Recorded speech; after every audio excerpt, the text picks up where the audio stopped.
First up, we have Imam Mahdi. Think of him as the ultimate hero, arriving just when the world needs saving. According to hadiths, he will be from the descendants of Prophet Muhammad and will restore justice in a time of chaos. The world will be filled with injustice, corruption, and total disorder. People will be desperate for a leader who can bring peace. That's when Imam Mahdi will step up, uniting Muslims under his leadership and preparing the world for what comes next. Did you know?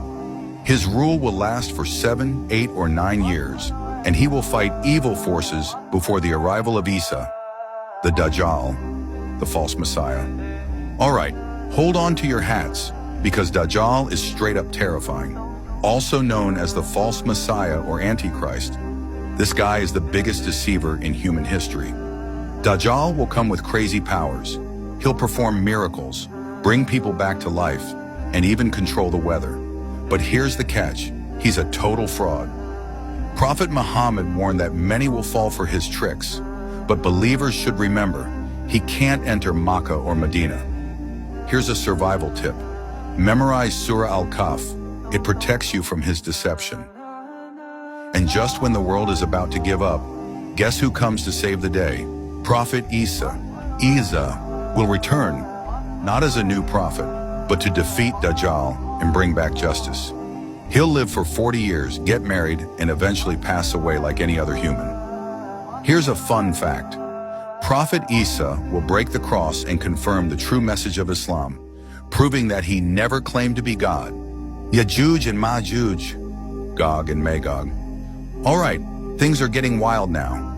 Enter Yajuj and Majuj, a hidden nation of chaos makers who will break free and cause global destruction.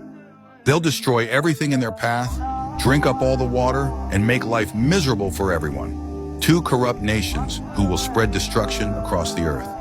They will be unstoppable until Allah sends a natural disaster to eliminate them. Their release is one of the greatest trials for humanity. The smoke, Ad-Dukhan. Imagine waking up to see the entire world covered in smoke. This is Ad-Dukhan, a great smoke that will cover the earth, affecting both believers and disbelievers. It will serve as a warning sign for those who are heedless. While believers will only experience mild discomfort, disbelievers will suffer greatly from its effects. Some scholars say this could be linked to modern environmental disasters or wars. The rising of the sun from the west. One of the most shocking signs will be the sun rising from the west instead of the east. When this happens, repentance will no longer be accepted, meaning the doors of forgiveness will be closed. It's a clear signal that time is running out. The beast of the earth, Dabat al-Ard. A mysterious beast will appear from the earth, speaking to people and marking them based on their faith. Believers will have a bright mark on their faces, while non-believers will have a dark mark, making their fate clear for all to see. This beast will distinguish between the believers and the disbelievers, further cementing the final moments before Judgment Day.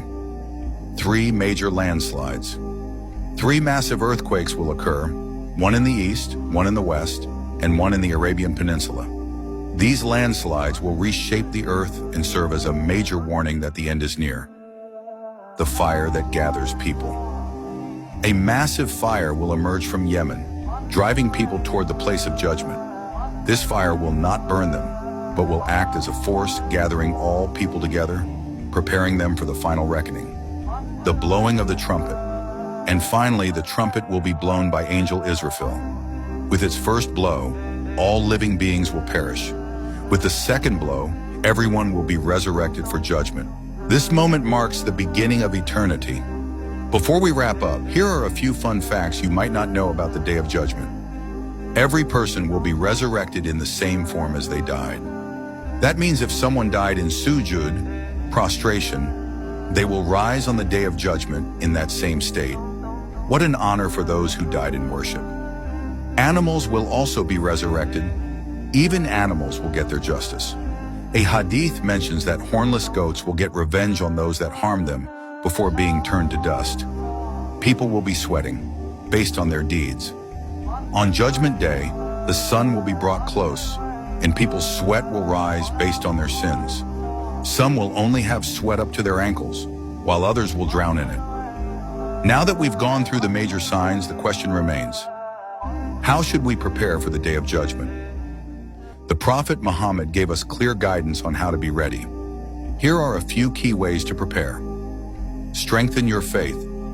Belief in Allah and the hereafter is the foundation of Islam. Strengthen your connection through prayer, zikr, remembrance of Allah, and seeking knowledge. Repentance. Seek forgiveness. None of us are perfect. The doors of repentance are open until the sun rises from the west. So let's take advantage of Allah's mercy while we can. Increase good deeds. Acts of kindness, charity, and helping others will weigh heavy on the scales on Judgment Day. Every good deed counts. Follow the teachings of Islam. The Quran and Sunnah provide the best guide for living a righteous life. Following them ensures we stay on the right path. Be kind and be just. Allah will protect the righteous. Pray, do good, and stay close to Allah. At the end of the day, the purpose of these signs is not to cause fear, but to remind us to live purposefully. We still have time to do good, to seek forgiveness, and to strengthen our faith. Let's make the most of it. And there you have it, the 10 major signs of the Day of Judgment in Islam and how we can prepare for it.